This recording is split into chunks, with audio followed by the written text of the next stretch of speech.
Hello, dear friends. In this episode, you will learn what eternal love is and how to achieve it in reality. The most interesting thing is at the end of the episode. You have all read and heard about eternal love. They remembered their sad experiences, living according to the programs indoctrinated by society. "What's the matter, my love?"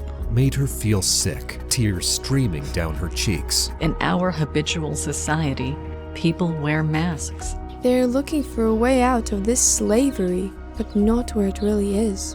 It's so good that we met in Lyria's class. How such love can be achieved, or is it impossible?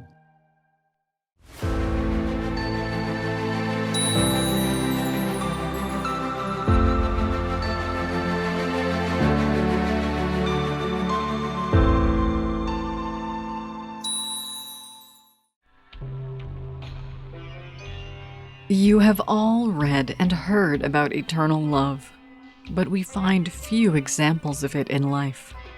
Let's look into this topic to clarify and realize how such love can be achieved, or is it impossible? Nature has laid in a person the instinct of reproduction, and it is often confused with the concept of love. Its most primitive manifestation is lust. Energy is accumulated in the sexual center of a person, and he wants sex. And even if people are not suitable for each other, they can have intimacy. In this case, the man just wants to get relief, and the woman thinks as she was taught by our sick society. We'll get along. A plain one and a heart of gold. It's time. We should have children. But as a result, it does not lead to anything good. Hearing the words of the tutor, many women began to actively express their agreement, recognizing Lyria's rightness. Some of them had tears in their eyes. They remembered their sad experiences and regretted that they had suffered for a long time, living according to the programs indoctrinated by society. But the sexual center is a much more subtle instrument, and it is not only for reproduction. At the moment of puberty, a person's creativity, desire for knowledge, and even religious ecstasy are awakened. Raising Kundalini and mastery of subtle energy is not the subject of today's lecture, so we will focus on such a manifestation of this center as passion or love. With this great feeling, the sexual center signals that one has found the right partner. The sexual center can better discern what is needed for us, what type is right for us. But such an infallible determination can only be made by primitive peoples, completely devoid of lies, or by people who know each other well. In our habitual society, people wear masks, and so a person can be deceived. A person has an indoctrinated image of what their chosen one should be like. For example, they should be unmarried, not be a relative, belong to the same caste, behave in a certain way. Often, even jealousy of a friend makes a woman feel a semblance of a passion.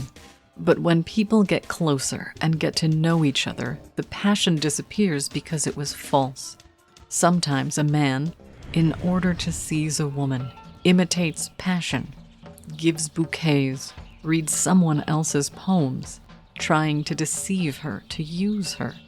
But should she ask him for an expensive gift, and he immediately begins to humor her, lying to her, saying that he has just gone bankrupt or that he's in favor of clean relationships, hiding his stinginess behind these lies.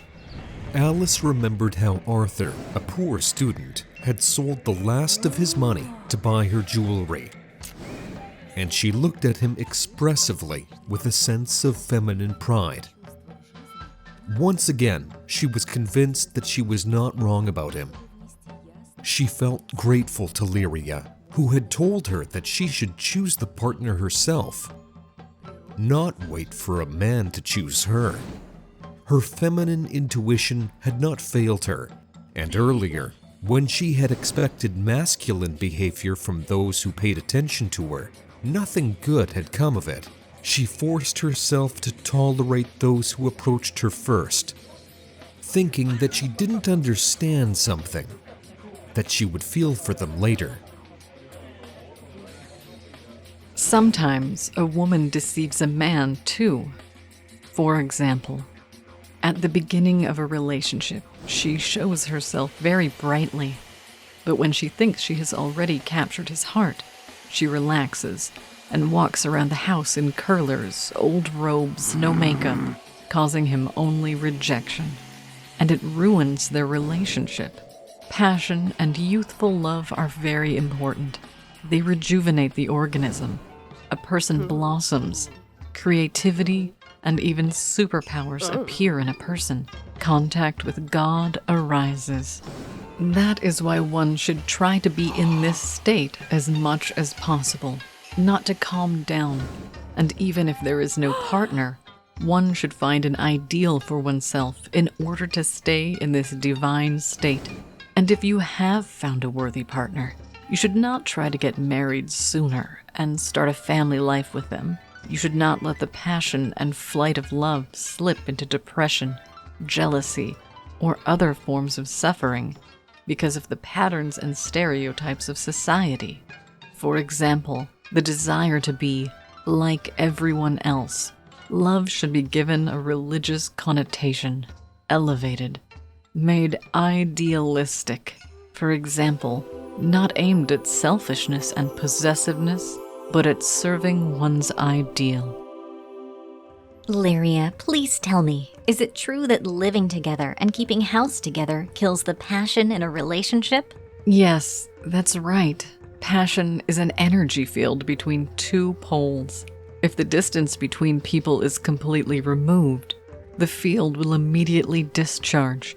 And if there is a distance between them, the attraction of sexes will increase. This is how ancient people lived. They had male and female parts of their dwellings, even poor people. And they tried not to contact each other for nothing, to be at a distance. It helped to keep the passion alive.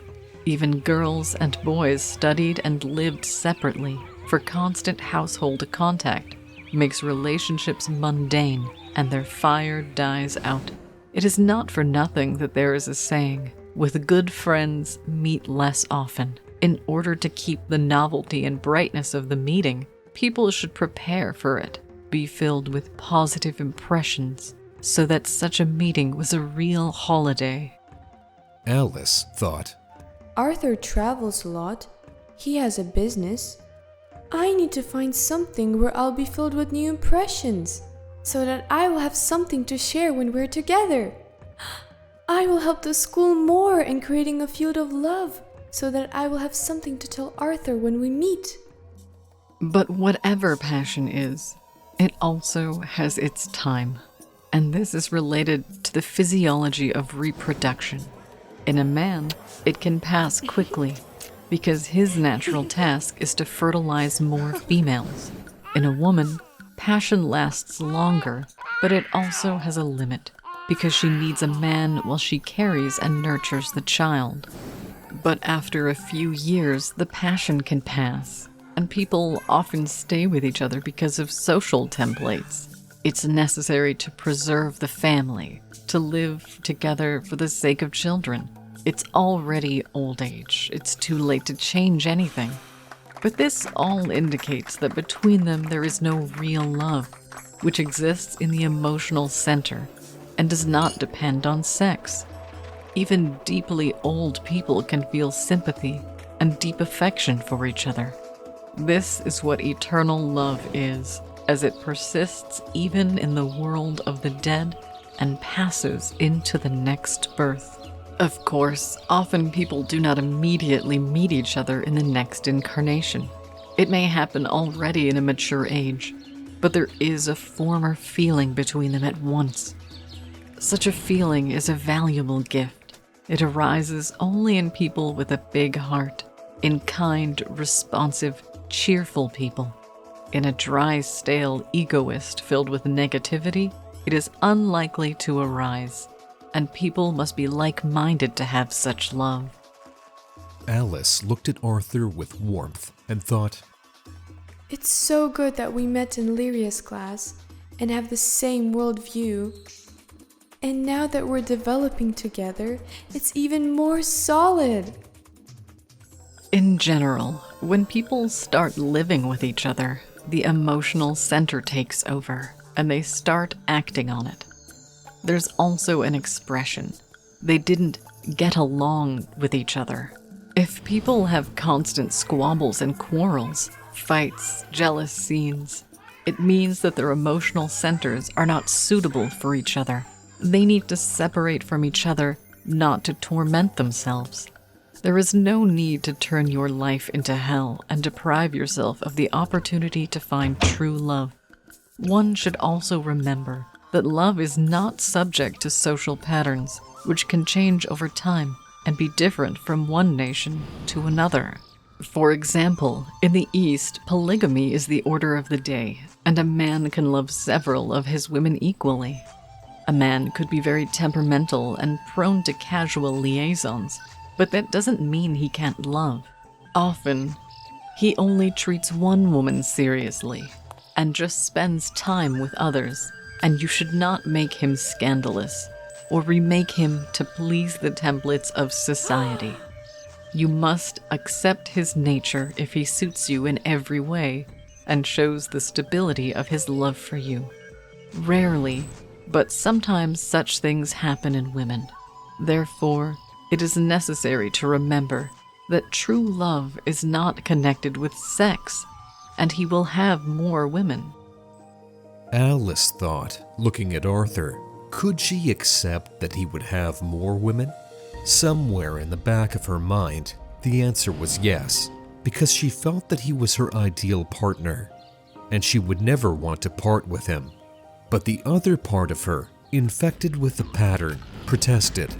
How can it be so? In such cases, it is necessary to arrange a fight, hysterics, as she saw in her parents and in the movies, try to change Arthur by any means or break up.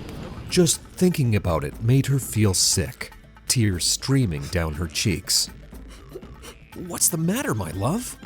It's all right. I was just thinking about bad things. She immediately realized that this pattern was created to cripple people's lives, to torment them, even when nothing was happening. 90% of all suffering arises when a person starts to tense himself up, thinking about what will happen if he falls out of love, cheats, finds someone else, leaves me. The girl realized that it is necessary to eradicate this poisonous pattern of life. And do not let play out a sick imagination created by devils to feed on the energy of suffering people. Alice clearly realized that all evil, all human suffering lies in the existence of this template. People torture themselves to conform to the imposed standards, push their children, loved ones, relatives, and acquaintances into this Procrustean bed, making them suffer too. Only the devil could invent such a cunning way of suffering. When a person tries to mutilate himself to meet the next demands of society, and mutilates others, his own loved ones, thinking that he is doing a good deed, swaddling a child when he wants to move, feeding him, depriving him of health when his body resists it, breaking the natural rhythm of his being, putting him to bed when he does not want it, depriving him of walks, love, and communication with his peers, in favor of school cramming. Parents make the child suffer so that he strives to get an unneeded A, instead of teaching him to enjoy life and do what he has a calling, a talent from God. And so, from childhood grows up a little cripple, living an unnatural life, tormented and not understanding where this torment comes from, why he has such a difficult life. And all because he is a slave, living not with what is given to him from God, but with the imposed programs of a sick society. And until he is free from this marasmus, from orientation to patterns and stereotypes, he will never be happy. And it is impossible to break free without spiritual development.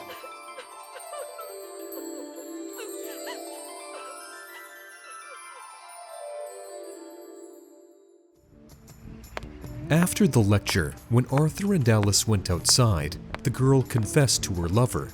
I understood why my father became an alcoholic, and my mother is always depressed and drinks neuroleptics. It was the social matrix that ruined them. My father wanted to be a painter and my mother a ballerina, but they were told that it was not serious, that they should work in a factory. And there was never any love between them. They just happened to meet one day, had a drink, gave in to physical desire, and the mother got pregnant. She was very much in love with another man, and the father with another woman, but they were told that they should get married because they would have a child. So they live like that, two unhappy people pouring vodka and handfuls of pills on their grief. Yes. I wanted to get drunk as a pig too when I was preparing for the session, because it was very hard for me. I didn't want to do it. I saw the uselessness of such cramming. I wanted to drunkenly go to the university and say everything to the rector's face, but I realized that it wouldn't solve the problem. Yes, drunkenness, drug addiction, paranoia. These are the reactions of people who feel that they're being made slaves. They're looking for a way out of this slavery, but not where it really is.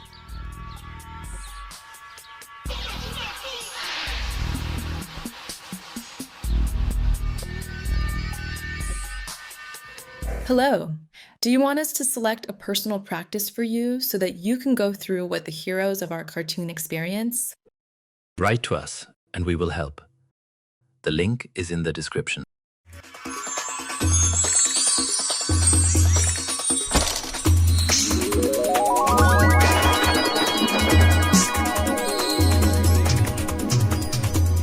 Do you dream of true love and harmonious relationships?